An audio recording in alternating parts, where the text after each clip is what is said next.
السلام علیکم ورحمۃ اللہ وبرکاتہ۔ محترم ناظرین، آج کی اس ویڈیو میں ہم آئینہ دیکھتے وقت کی دعا یاد کریں گے۔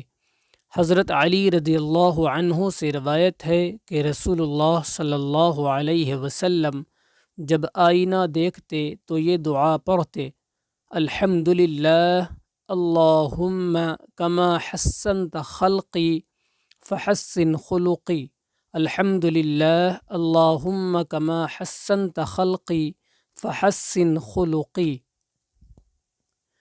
ترجمہ: تمام تعریفیں اللہ کے لیے ہیں۔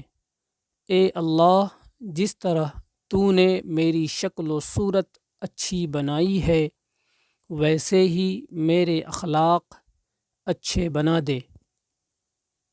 ناظرین، اگر آپ کو یہ چھوٹی سی کوشش پسند آئی ہو تو چینل کو شیئر، لائک اور سبسکرائب ضرور کریں۔